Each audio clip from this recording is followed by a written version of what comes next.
हमारे eminent political figure Jammu Kashmir के भूतपूर्व उप मुख्यमंत्री डॉक्टर निर्मल सिंह जी, उन्होंने सेल्फ गारंटी दी है और इसके अलावा वो मॉर्टगेजर हैं इस लोन के।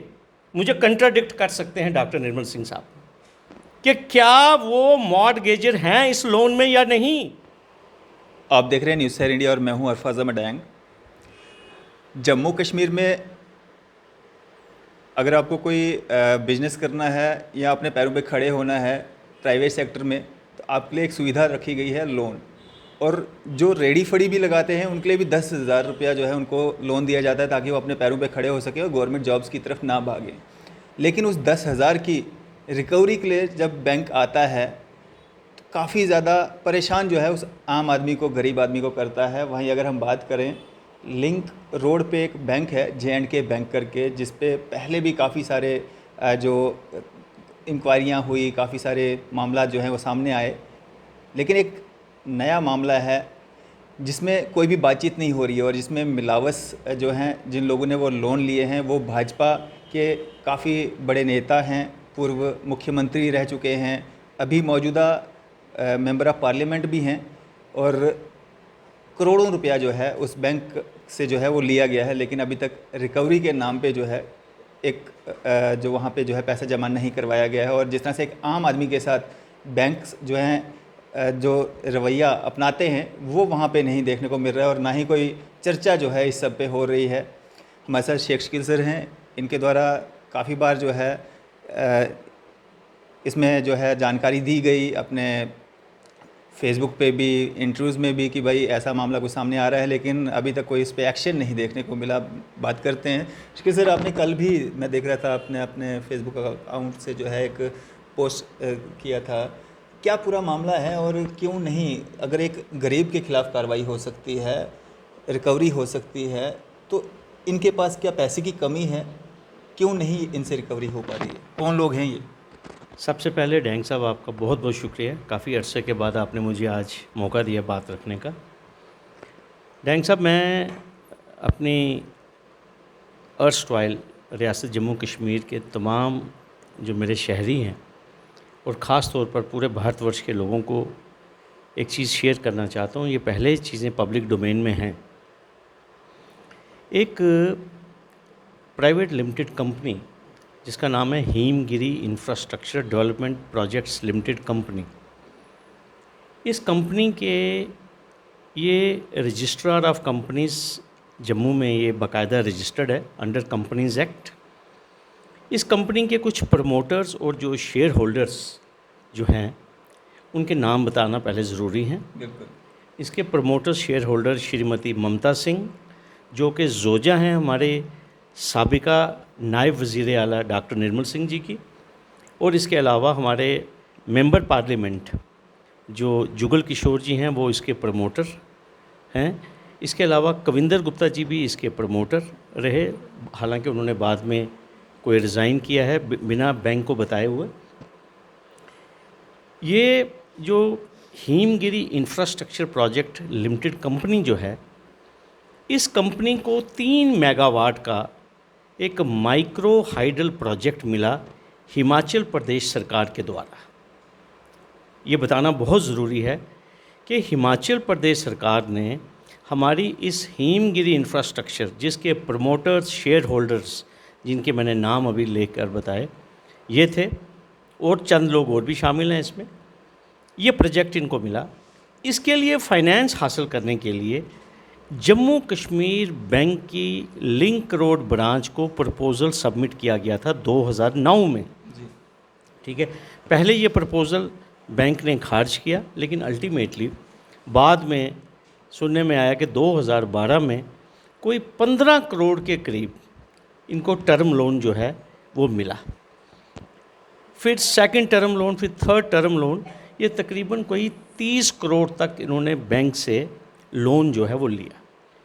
और 2015 तक इनको ये लोन जो था इसको ये वापस करना था, लेकिन चंद वजूहात, कहते हैं कि वहाँ पे कोई नेचुरल कैलामिटी हुई, काम शुरू नहीं हो पाया, और अल्टीमेटली बात और आगे बढ़ाई गई और इनको एक्सटेंशन दी गई और मज़ेदार बात यह है कि आहिस्ता आहिस्ता आहिस्ता आहिस्ता ना ही प्रोजेक्ट आगे बढ़ा और ये लोग जिसे कहते हैं, ये जो कंपनी है ये डिफ़ॉल्टर हो गई।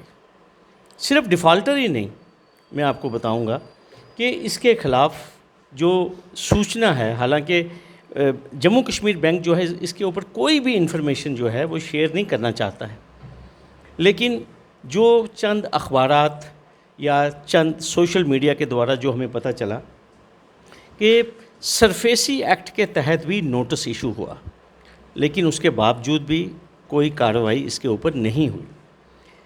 ये भी पब्लिक डोमेन में हमें ये बात पता चली कि जम्मू कश्मीर बैंक के जो चेयरमैन थे परवेज़ अहमद साहब, उन्होंने भी जो सुनने सुनाए में आया है कि वन टाइम सेटलमेंट जो है 15 करोड़ रुपए के ऊपर अप्रूव की, और इस सेटलमेंट के तहत जो अप्रूव हुई थी, क्योंकि परवेज़ साहब चेयरमैन थे बैंक के, कोई एक चेक जो है चंद लाख रुपए का इन्होंने दिया और फिर उसके बाद मज़ीद पेमेंट जो है उसके ऊपर भी बहुत बड़ा सवालिया निशान है।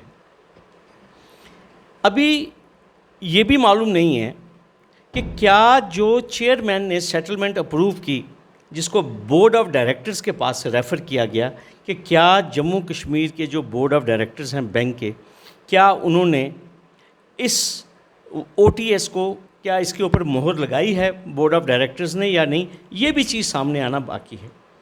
लेकिन इन द मीन टाइम मैं डैंग साहब आपसे जो बात करना चाहता हूँ कि जम्मू कश्मीर बैंक में ट्रांसपेरेंसी लाने के लिए, क्योंकि काफ़ी कुछ कहा गया कि जब यहाँ पे पॉलिटिकल सरकार थी तो बैंक को, जम्मू कश्मीर बैंक को मिसयूज़ किया गया, यहाँ पे गैर कानूनी तौर के ऊपर तकर्रियाँ करवाई गई पॉलिटिशियंस के द्वारा, यहाँ से आसान शराइत के ऊपर बड़े बड़े कमर्शियल लोन जो थे वो कॉरपोरेट सेक्टर को दिलवाए गए। और आप देखते हैं कि जम्मू कश्मीर बैंक जो था वो CBI, ED, anti corruption bureau के रडार पे कंसिस्टेंटली पिछले 5-6 सालों से है, और आपने देखा कि बड़े बड़े लोगों के खिलाफ कार्रवाई हुई यहाँ पे। इवन हमारे भूतपूर्व मुख्यमंत्री उमर साहब जो हैं, उनको भी आई थिंक उनसे भी छानबीन, उनसे भी पूछताछ की गई कुछ मामलों में। हमारे भूतपूर्व फाइनेंस मिनिस्टर राथर साहब के फर्जंद हिलाल राथर जो हैं, आपको मालूम है, उनके खिलाफ भी कार्रवाई की गई, और भी बड़े सारे केसेस जो हैं रजिस्टर हुए।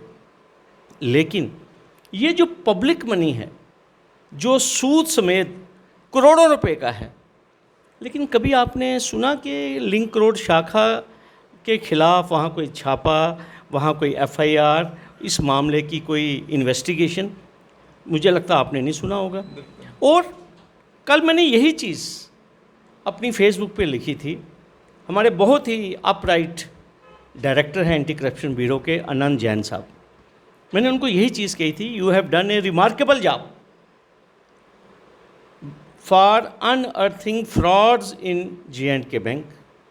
लेकिन जैन साहब, आप लिंक रोड ब्रांच में ये जो NPA अकाउंट हो चुका है, आप इसके ऊपर साइलेंट क्यों हैं? इसलिए साइलेंट है कि इसमें इम्पॉर्टेंट पॉलिटिकल पर्सनैलिटीज़ हैं रूलिंग पार्टी की। मेरा जो कंसर्न है, मेरा कंसर्न किसी को बदनाम करने का नहीं। मैं हमेशा रूल ऑफ लॉ की बात करता हूँ। मैं हमेशा LG साहब जो कहते हैं कि मुझे रूल ऑफ लॉ यहाँ पे विस्थापित करना है जम्मू कश्मीर में, तो मैं LG साहब के नोटिस में ये लाना चाहता हूँ, और साथ में एंटी करप्शन ब्यूरो और सेंट्रल ब्यूरो ऑफ इन्वेस्टिगेशन, जो लोग स्कैन कर रहे हैं जम्मू कश्मीर बैंक के रिकॉर्ड को, भाई ये भी एक मामला है। और दूसरी बात मैं आपको एक चीज़ शेयर करना चाहता हूँ, बड़ी रिस्पॉन्सिबिलिटी, बड़ी जिम्मेदारी के साथ, कि क्या ये जो लोन लिया गया था जिस मकसद के लिए, कि 3 मेगावाट हाइडल प्रोजेक्ट जो साल 2 चंबा में हिमाचल प्रदेश में जो एस्टैब्लिश करना था, क्या इस कंपनी ने, जिसके साथ इतनी इम्पॉर्टेंट पर्सनैलिटीज़ मुंसलिक हैं, और मैं आपको ये भी बता दूं हमारे eminent political figure Jammu Kashmir के भूतपूर्व उप मुख्यमंत्री डॉक्टर निर्मल सिंह जी, उन्होंने सेल्फ गारंटी दी है। और इसके अलावा वो मॉर्टगेजर हैं इस लोन के। मुझे कंट्राडिक्ट कर सकते हैं डॉक्टर निर्मल सिंह साहब कि क्या वो मॉर्टगेजर हैं इस लोन में या नहीं, क्या उन्होंने कोई ज़मीन मॉर्टगेज की है इस लोन के लिए या नहीं। मुझे कंट्राडिक्ट कर सकते हैं, मैं लीगल एक्शन फेस करने के लिए तैयार हूँ। दूसरी बात जो मैं कहना चाह रहा था कि क्या ये प्रोजेक्ट वहाँ पे मुकम्मल हुआ। जब हमने हिमाचल प्रदेश सरकार से, उनका जो ऊर्जा मंत्रालय है, जब हमने उनसे छानबीन की, उनसे पूछा हमने कि साहब यहाँ तो करोड़ों रुपए का चूना जो है जम्मू कश्मीर बैंक को लगा दिया गया है, क्या वहाँ पे पैसा लगा, क्या वहाँ पे लाटू बले। तो वहाँ से हमें जवाब ये आया कि आखिरी एमनेस्टी हमने इनको दी थी, आखिरी मौका दिया, और उस मौके के तहत 31 मई 2022 हमने इनको आखिरी हाथ दी थी कि जनाब आप लाटू बालिए। जब मैं कहता हूँ लाटू बालिए, इसका मतलब ये कि कमीशनिंग ऑफ द प्रोजेक्ट। तो वहाँ से जवाब ये आया मुझे कि अभी लाटू नहीं बले वहाँ, despite availing amnesty and despite fixing of the limit of 31 मई 2022। प्रोजेक्ट भी फेल और लोगों का जो पैसा है, डैंग साहब आप देखिए क्या हालत की इन्होंने हिलाल राथर की।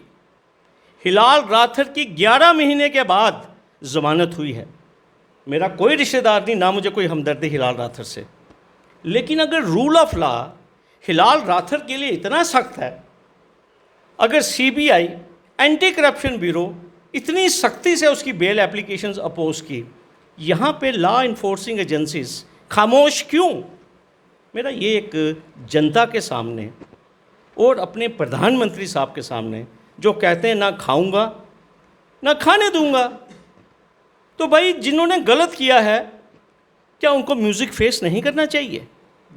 और इस मामले में रूल ऑफ लॉ क्यों नहीं चलता डैंग साहब। अगर मैं डिफ़ॉल्टर हूँ मुझे भी अंदर कर दीजिए, मैं अंदर जाने के लिए तैयार हूँ, लेकिन मैं अंदर जाऊँगा इन सब के साथ, इकट्ठे बैठेंगे ना। ये दोहरा चरित्र क्यों।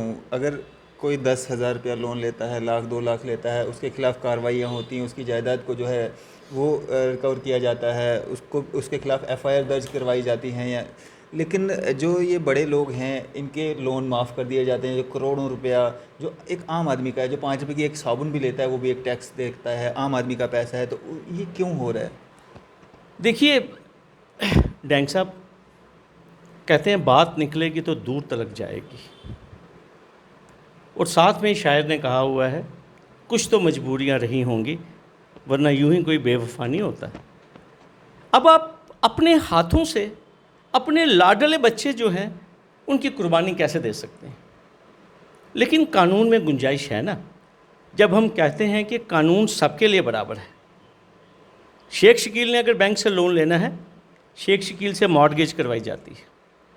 अगर मेरी कोई किस्त नहीं पहुंचती है, शेख शकील को फ़ोन आता है, बिल्कुल ठीक है, और आना भी चाहिए।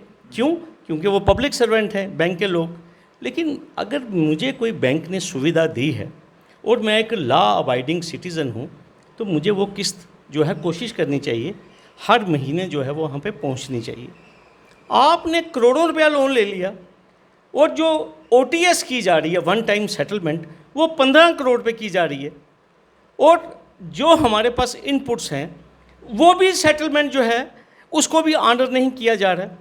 तो आपका सवाल मुझसे पूछना बड़ा जायज़ है कि अगर सरफेसी एक्ट बना हुआ है जिसमें डिफ़ॉल्टर के ख़िलाफ़ उसकी ज़मीन को कुड़क करना है, अटैच करना है, बाद में उसकी ऑक्शन करनी है, बैंक खामोश क्यों। और जम्मू कश्मीर बैंक देखिए, ये पब्लिक अथॉरिटी है under right to information act. और डैंग साहब ये मैं शेयर करना चाहता हूँ, मैंने कभी भी बिना जांच के, बिना वेरिफिकेशन के मैं कभी बात नहीं करता हूँ डैंग साहब। हमने राइट टू इन्फॉर्मेशन के तहत सूचना मांगी जम्मू कश्मीर बैंक से कि हमें इस कंपनी का पूरा रिकॉर्ड दीजिए, लिंक रोड शाखा का, लेकिन वो कहते हैं कि ये सीक्रेट इन्फॉर्मेशन है, ये कंट्रैक्चुअल रिलेशन है, फिड्यूशरी रिलेशन है। लेकिन डैंग साहब, मैं भी एक स्टूडेंट ऑफ लॉ हूँ। जो अकाउंट एनपीए हो जाए, नॉन परफॉर्मिंग एसेट हो जाए, रिजर्व बैंक ऑफ इंडिया की गाइडलाइंस हैं और साथ में सुप्रीम कोर्ट की जजमेंट है, सेंट्रल इंफॉर्मेशन के फैसले हैं, आप वहाँ पे इंफॉर्मेशन कंसील सप्रेस नहीं कर सकते। डिफ़ॉल्टर एक दूसरी कैटेगरी है, लेकिन एनपीए वो कैटेगरी है जिसकी आप सूचना जो है वो आपने जनता से शेयर करनी है। क्यों? क्योंकि पब्लिक मनी है, सुप्रीम कोर्ट कहती है, and people of this country have a right to no.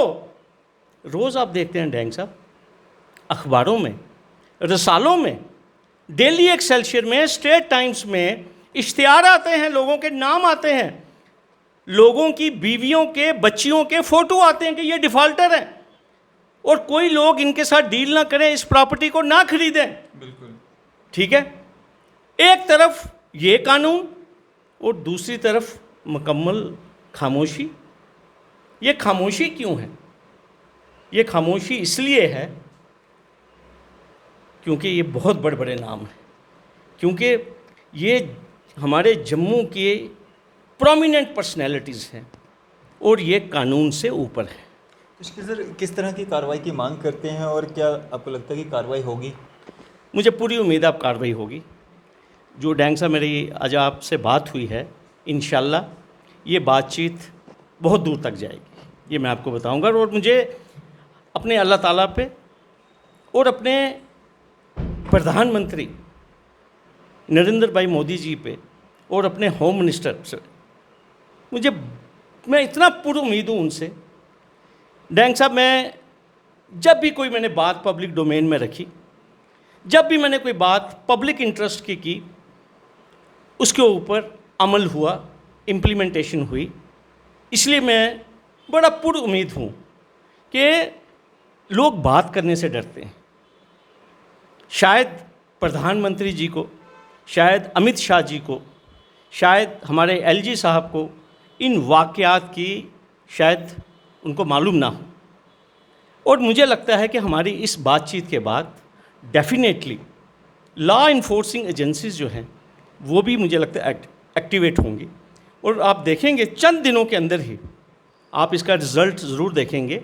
और मुझे पूरी उम्मीद है कि जो एक्शन सिमिलरली सिचुएटेड लोगों के खिलाफ हुआ under the law of the land, इस केस में भी आप देखेंगे रूल ऑफ लॉ विस्थापित होगा। चलिए, शुक्रिया सर हमारे साथ बातचीत करने के लिए। धन्यवाद आपका।